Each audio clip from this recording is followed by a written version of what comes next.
أخذ منه شخص جدا مميز. شو ما حكيت عنه عاجز عن وصف. هذا الشخص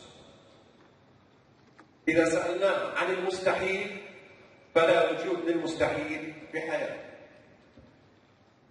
وإذا سألناه عن النجاح فعمله وإنجازاته أكبر دليل على نجاح هذا الشخص المميز.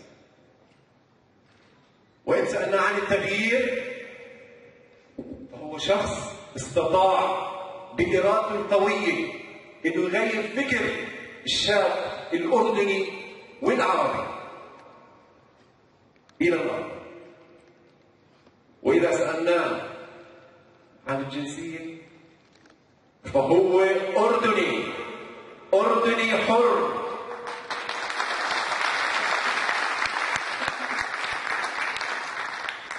هو فارس من فرسان التغيير. فرسان التغيير اللي حكى عنهم جلالة سيدنا جلالة الملك عبد الله الثاني المعظم أطال الله في عمره. هذا الفارس استطاع أن ينقش اسمه بحروف من ذهب في قائمة النتورك ماركتينج العالمي. هذا الشخص استطاع أنه يساعد ويفتح بيوت ناس كثير،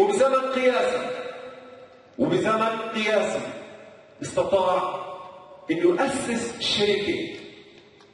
شركة عربية أردنية متخصصة بالتسويق الشبكي. شركة بأول يوم من افتتاح هذه الشركة كانت موجودة بأكثر من 22 دولة بالعالم. هذه الشركة من عمر 3 شهور استطاعت انها تقف وتنافس شركات عمرها اكثر من 20 سنة بالعالم.